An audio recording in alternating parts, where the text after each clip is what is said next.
We'll start with the Nebraska Cornhuskers, and they have some production to replace, no doubt, with Siobhan Shields and Andrew White gone. A team that struggled a bit down the stretch last year, but they have some key additions. They played some young guys last year who got valuable experience, so definitely a chance here for the Huskers to make a significant move. And we are pleased to have the head coach of Nebraska, Tim Miles, with us as well. Tim, last time I saw you, it was for Tailgate, and you got a full minute and a half to speak with us. So. Well, I'm 1,000% on my football picks. That's all I know. Yeah, you got both of those games right. I would like a celebrity guest picker in when you're keeping the records of everybody, Anthony and Jerry and yourself. I'd like to know that you're killing. I mean, Anthony is. It is what it is. Oh, he's trying to make the analytic board. That's what it is. I don't know what to say about Anthony. If he ever hits 500, it will be an absolute miracle. Coach, we saw you lost some production from last year. It seems to be one of the ways that you can make up for that is to get better defensively, which had been a hallmark for your team. It wasn't necessarily your greatest strength last year, particularly on the perimeter. How do you get better there? Well, we lost a mass of humanity that year before. Teran Petaway declared for the NBA draft. Walt Pitchford quit. Then declared, then retired, and then we lost Leslie Smith, David Rivers, Moses Abraham. So that was a lot of size and length, and we replaced them with freshmen. Some fresh-faced kids that went out, and quite frankly, we didn't have the length or power inside. We had to double down a whole bunch, and that put us in rotation. So we did not defend as well as we could have, but also probably not to be in this league. If you're weak at any length now, you're going to get it. We all know this, right?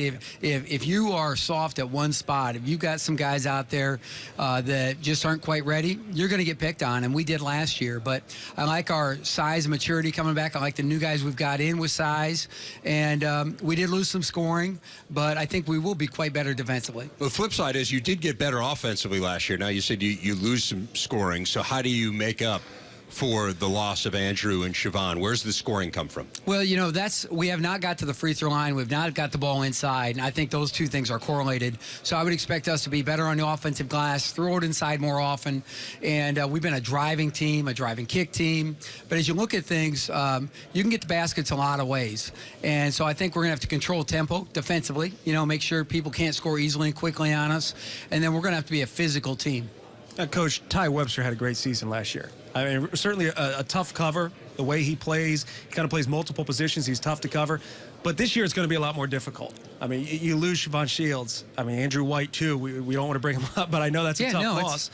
It puts a lot of pressure on a player like him. Do you do anything specifically to get him opportunities, understanding that the rest of the Big Ten is going to be focused?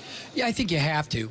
I think if you're going to hedge your bet one way or another, I think you want to take your game plan to them and try and make them adjust. Now, if you're super predictable, you're in trouble. But what I like about Ty is he's developed into a power guard, and he's also made the adjustment. He came in as a very good international player. He was very good this summer on the Olympic qualifying team for New Zealand, and he figured out that he needs to be great in the lane and at the rim because he's a powerful guard, and then set up his outside shot later. And I think as he does that, and people realize that, he's smart enough, and he's a point guard at heart where he'll find other guys for easier shots too. I mean, I look at his game, though, and I look back last year, and it seemed like there were spots. It seemed like there were spots that just came his way, very similar to a Zach Irvin at Michigan, kind of a slash-type player.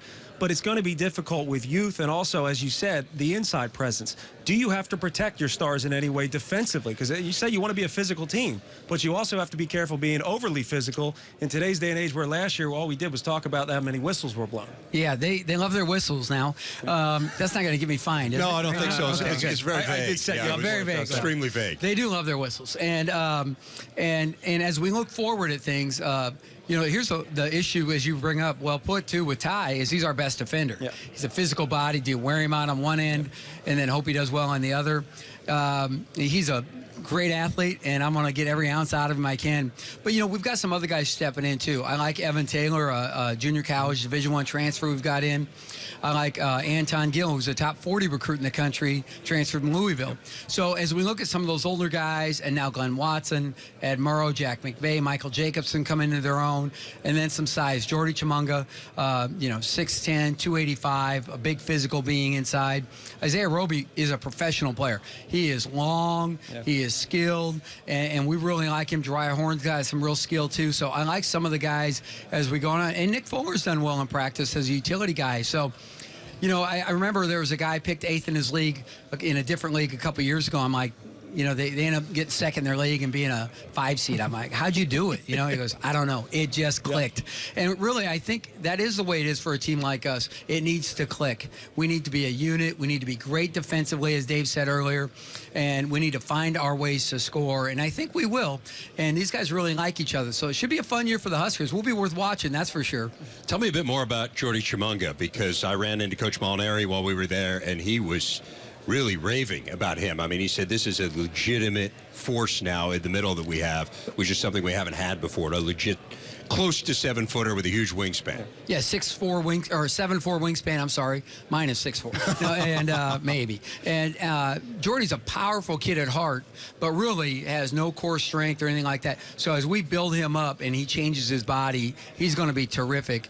But he is a force to be reckoned with. It was interesting. I had Ty Webster. I try early in the year. We draft teams. So I put Glenn Watson out there to draft a team and Ty Webster to draft a team. And Ty's first pick was Jordy.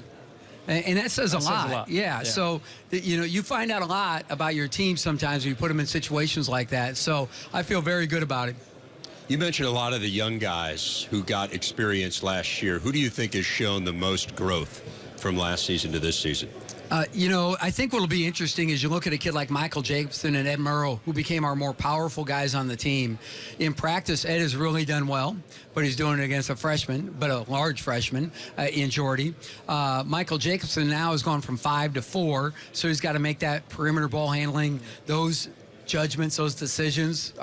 Although he's really good at what he does, he makes more errors now than he used to.